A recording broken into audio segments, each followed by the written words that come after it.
नमस्कार दोस्तों, नई कृषि दर्पण यूट्यूब चैनल में आपका स्वागत है। और आज मैं आया हूँ उत्तर प्रदेश के गोरखपुर ज़िला में। एक काफ़ी शानदार डेयरी फार्म है। यहाँ पे देसी गौ का पालन किया जा रहा है। देसी गौ का पालन करना मेरे समझ से काफ़ी कठिन भरा काम होता है और ऐसा बहुत सारे लोगों का मानना भी है कि इसमें प्रॉफिट बहुत कम है। लेकिन इन्होंने शुरुआत किया 7 महीने पहले। क्यों शुरुआत किया, कैसे शुरुआत किया, किस परेशानियों का सामना इन्होंने किया, गाय की खरीदारी इन्होंने कहाँ से की, बहुत सारी चीज़ों का हम इस वीडियो में जानकारी लेंगे। ये जो शेड आप देख रहे होंगे हमारे पीछे, बहुत लंबा जगह है। तो कैसे इसकी शुरुआत किए थे, क्या क्या परेशानी होती, पूरी की पूरी डिटेल्स हम इस वीडियो में लेंगे। दोस्तों, कहना चाहूँगा कि आप हमारे चैनल पर नए हैं तो पहले सब्सक्राइब कर लेंगे, साथ में बेल आइकन का बटन को प्रेस कर लीजिए ताकि जब भी मैं वीडियो बनाऊँ तो आपको अपडेट्स जो है मिलता रहे।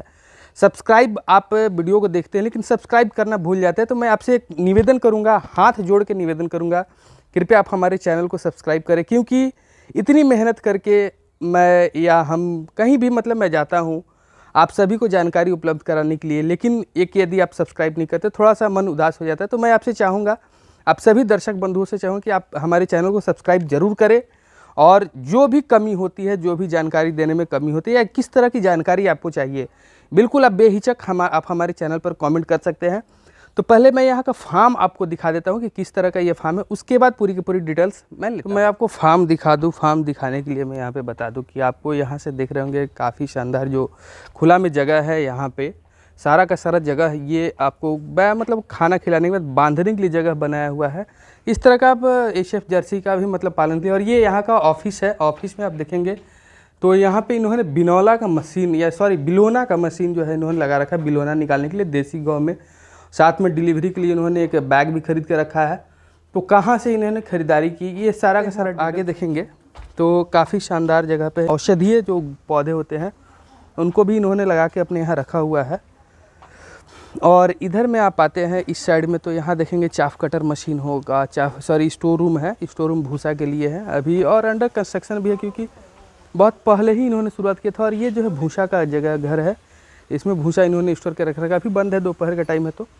और यहाँ से आप देखेंगे ये चाफ कटर मशीन है जो कि इस यहाँ पे हरा चारा का कटाई होती है। और साथ में लेबर को रहने के लिए इन्होंने काफ़ी अच्छा, क्योंकि डेयरी यदि आप संचालित करते हैं, बड़ी डेयरी संचालित करते हैं तो लेबर का तो ज़रूरत पड़ता है। और लेबर की रहने की व्यवस्था नहीं करेंगे, उनको सही से रखेंगे नहीं तो वो ऐसा होता है कि स्किप कर जाते हैं, भाग जाते हैं। और कैल्शियम यानी कि कैल्शियम की भी ज़रूरत होती है, तो उसके लिए इन्होंने खुद नाद को जो है चूना से ही इन्होंने पुताई करवा दी और उसमें पानी डाल दिया और इसी पानी को जो है गाय को जो है खिलाते हैं। और अंदर में आप देखेंगे काफ़ी शानदार है। अंदर से भी आपको मैं दिखा दे रहा हूँ। यहाँ से अभी गाय जो है अंदर में बंधी हुई है। तो यहाँ से कुछ बछड़िया का भी आप देखेंगे, बछिया पर भी, यानी कि बछिया पर भी इनका काफ़ी अच्छा खासा ध्यान है। और यहाँ से शुरुआत करते हैं तो आप देखिए कितनी सुंदर सुंदर और प्यारी प्यारी बछड़िया है यहाँ पे। और इनका आगे का बहुत आगे का प्लान है, कैसे ये प्रॉफिट कमा रहे हैं या लॉस में जा रहे हैं, ये चीज़ हम इस वीडियो में फोकस करें। क्योंकि देसी गौ पालन काफ़ी कठिन भरा होता है, मैंने आपको पहले भी बताया।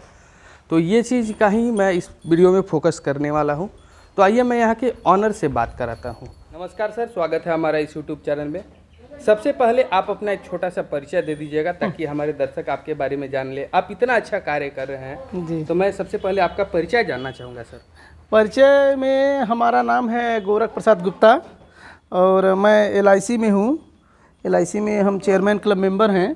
एक हमारे अंदर गौ प्रेम जगह, तो हम गुजरात गए, गुजरात जा कर के गाय के बारे में समझे, वहाँ जाके ट्रेनिंग किए कि देसी गाय पर क्या है। तो वहाँ जाकर जब समझे कि देसी गाय को पालने से एक सबसे बड़ी बात है कि गौ रक्षा हो जाएगी और दूसरी बात इन लोगों का जो है अमृत तुल्य दूध हम लोगों को पीने के लिए मिलेगा।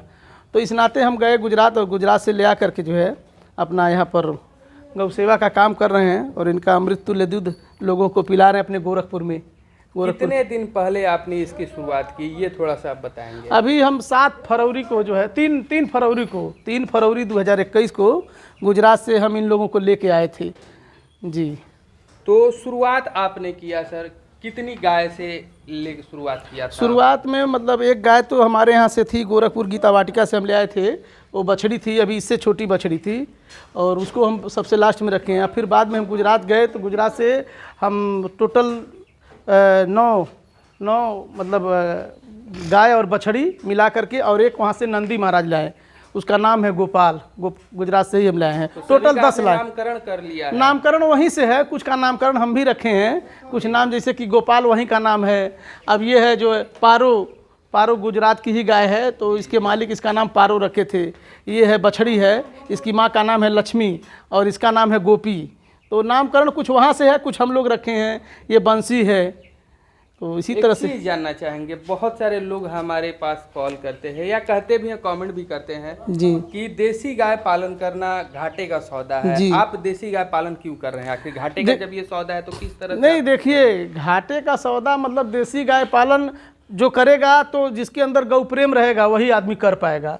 बात समझिएगा, गौ प्रेम रहेगा तो घाटा नफा देखेगा नहीं, अपना करेगा। आज जो व्यवसाय के दृष्टिकोण से करेगा तो सोचेगा हमारा नुकसान हो जाएगा, वो बंद करेगा। लेकिन जिसके अंदर गौ प्रेम रहेगा वो आदमी करेगा, और लोगों को अपने गौ प्रेम के बारे में बताएगा, लोगों को देसी गाय के बारे के जो भी विशेषताएं हैं लोगों को बताएगा।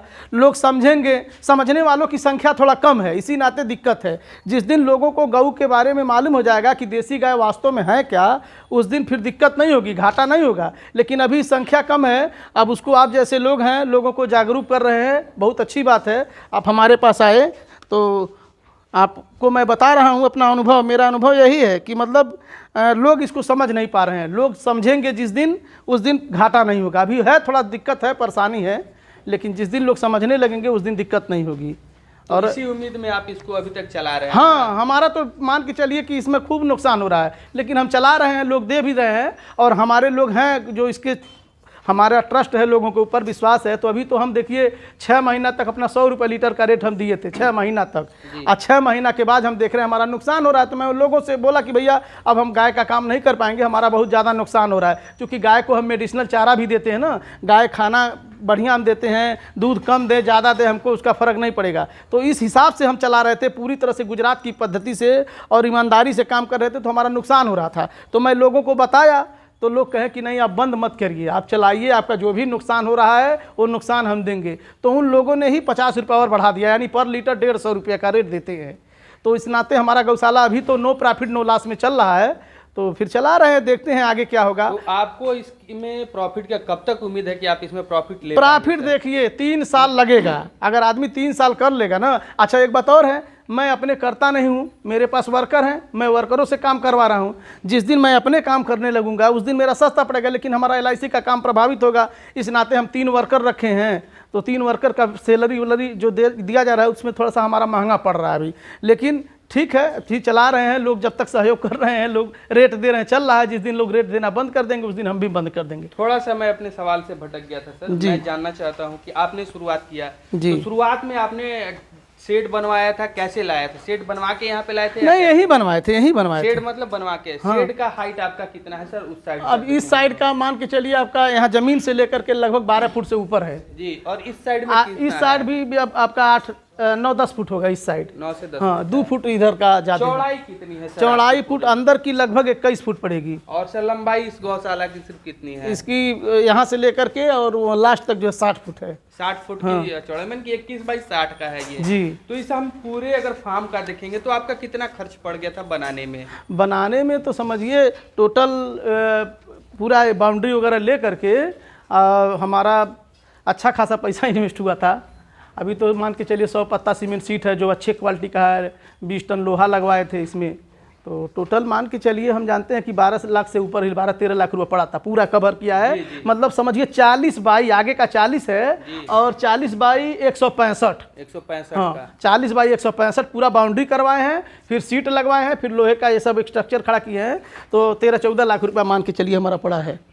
सर, तो जानना चाहेंगे, आप गुजरात से गौ लेकर के आए, आपको परेशानी क्या क्या हुई वहाँ से लाने में? क्योंकि बहुत सारे लोग लेना चाहते हैं लेकिन परेशानी के कारण नहीं ला पाते हैं, तो क्या परेशानी हुई वो बताएंगे आप? परेशानी मतलब यह है कि गुजरात में तो आप गाय खरीद लेंगे, कोई दिक्कत नहीं है। वहाँ जाके गांव-गांव घूमेंगे, हम भी जाके गांव-गांव घूमे थे, तो वहाँ हमारे एक जानने वाले थे जहाँ हम ट्रेनिंग किए थे, हमारे एक मित्र थे, उनके द्वारा हम गाँव में गाँव खरीदे। लेकिन ले आने के लिए थोड़ा सा रास्ते में अहमदाबाद के पास हमारी गाड़ी सब रोके थे, वो बजरंग दल वाले। तो उसमें क्या था कि गुजरात का ही हमारा ड्राइवर था जिसके यहाँ गाय खरीदे थे, उसको भी पकड़ लिए थे कि चलो भैया तुमको भी पैसे देंगे, तो वो भी आया था। तो मतलब लेके आए, रास्ते में बजरंग दल गौरक्षा वाले हमको रोके, लेकिन हमारे पास पेपर भी था और हमारे जो गुजरात के ड्राइवर और गुजरात का मालिक जो था वो सब गौरक्षा वालों से बात कर लिए। तो उन सबों का लगा कि नहीं आदमी ले जा रहा है गौपालन के लिए, तो छोड़ दिया। क्या क्या पेपर वर्क करवाना पड़ता है? पेपर वर्क में बस वही जहाँ से आप गाय खरीदते हैं तो वहाँ से जो किसान जो अपने ग्राम प्रधान से लिखवा करके देता है, और यहाँ जहाँ से आप ला रहे हैं यहाँ भी पशु चिकित्सा अधिकारी से अपना एक लेटर लिखवा लीजिए कि हम भी जो है गौपालन का काम शुरू करने जा रहे हैं या गौशाला हमारी है, तो वो अपना वहाँ से पेपर बनवा लीजिए। यहाँ का भी पेपर बनवा के ले जाइए और वहाँ का भी पेपर बनवा लीजिए, तो फिर ले आ सकते हैं। टोटल आप कितने लेकर के आए थे पशु? हम वहाँ से कुल 10 लाए थे। 10 लाए थे। 10 लाने में कितना खर्च हो गया था आपको? टोटल अगर जोड़ेंगे तो लाने लीजिए पूरा। अब देखिए 1,10,000 रुपया तो हमारा भाड़ा पड़ा था जी, ट्रक का भाड़ा 1,10,000 रुपया पड़ा था।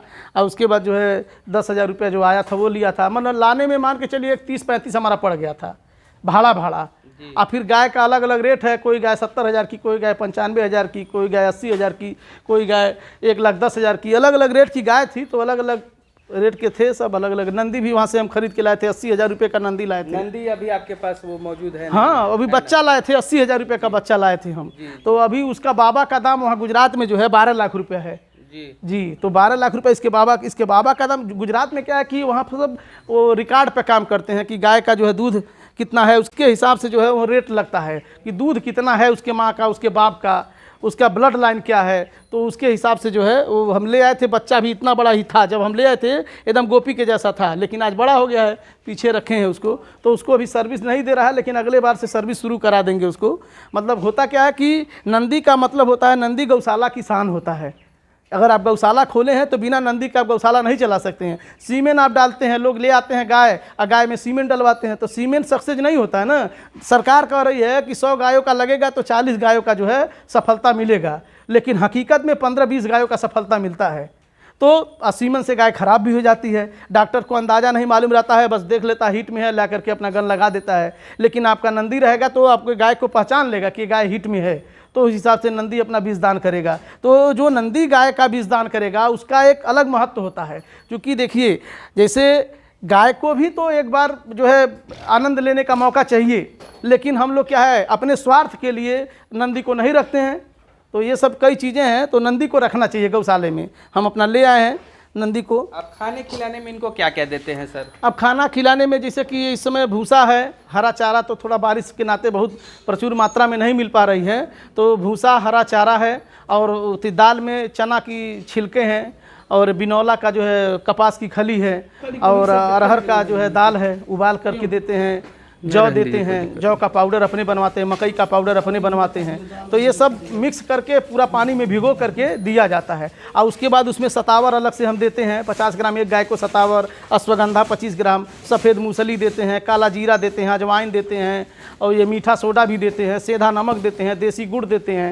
ये सब मिक्स करके गाय को दिया जाता है। अब ये सब गाय जब खाती है तो उसको किसी भी तरह का बीमारी नहीं है। अब 7 महीना हो गया, हमारे भगवान की दया से, गौ माता की कृपा से किसी भी गाय को कोई दिक्कत नहीं है। अगर किसी गाय को अगर कभी कभार हल्का फुल्का गैस फैस बन जाता है तो हम उसके लिए आयुर्वेदिक और जो है होम्योपैथिक दवा रखे हैं, उस हिसाब से इनको देते हैं, लोग ठीक हो। हमारे किसी भी गाय को इंजेक्शन नहीं लगता है। अब देखिए, आप कोई भी जर्सी गाय रखेंगे तो उसको दवा देना ही देना है, लेकिन हमारे किसी भी गौ माता को जो है इंजेक्शन नहीं लगता है। तो ये अपने आप में बहुत बड़ी बात है ना कि बिना केमिकल का दूध निकल रहा है, नेचुरल दूध निकल रहा है। तो ये चीज़ है, वही चीज़ लोगों को समझना चाहिए। लोग जब समझेंगे तो फिर दिक्कत नहीं आएगी, लेकिन लोग समझते नहीं हैं। लोगों को क्या है कि हमको सस्ता दूध चाहिए, उजला चाहिए, हाँ सफ़ेद रंग का बस दूध चाहिए। तो कहाँ से कोई दे पाएगा बताइए ना। अब तो हम यहाँ रखे हैं, अब हमारी कोई गाय 10 लीटर दूध देती है, कोई गाय हमारा जो है 8 लीटर देती है। अब ये हमारी गाय, इसके बगल वाली जो गाय है 3रे नंबर पे, वो 7 फरवरी को बच्चा दी थी, और 7 फरवरी से अभी 3 बार हो गया, गाभिन नहीं हुई। क्योंकि हमारे पास मजबूरी थी कि मतलब हमारा जो है नंदी तैयार नहीं था, तो हम सीमेन लगवाए 3 बार, तीनों बार सीमेन कंसीव नहीं की। और आज दूध दे रही है 1 लीटर।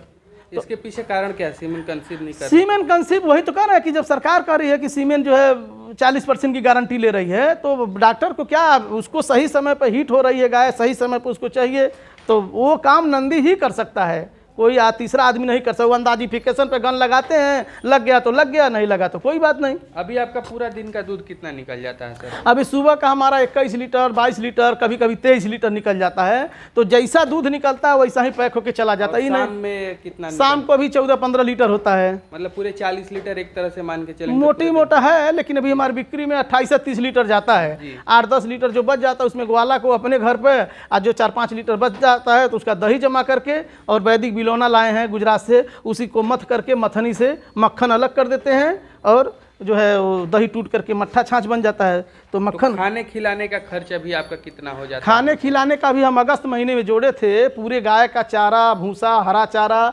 मकई, जौ सब मिला करके लगभग 62,000 रुपये हमारा पड़ रहा है लगभग। अभी गाजर का सीजन आएगा तो हम पूरा महीना भर गाजर खिलाएंगे, जब तक गाजर मिलेगा। सस्ता 8 रुपया 7 रुपये किलो मिलता है, 1 कुंटल 1.25 कुंटल गाजर मंगाते हैं, अब गाजर गाय को खिलाते हैं। अब बताइए, जब गाय गाजर खा रही है तो उसका दूध पीने वाला व्यक्ति गाजर खाए चाहे मत खाए, बात समझ रहे हैं ना? गाय जो खाती है वही उसके दूध में जाता है, तो इसी नाते जो है थोड़ा सा महंगा पड़ता है, और लोगों को समझना चाहिए इसका कि भाई दूध महंगा पड़ रहा है, तो महंगा नहीं पड़ रहा है। नए पशुपालक भाई को आपका क्या संदेश देना चाहेंगे कि वो चिप न करके देसी क्यों करे? आखिर क्या कारण है इसके पीछे कि वो करे?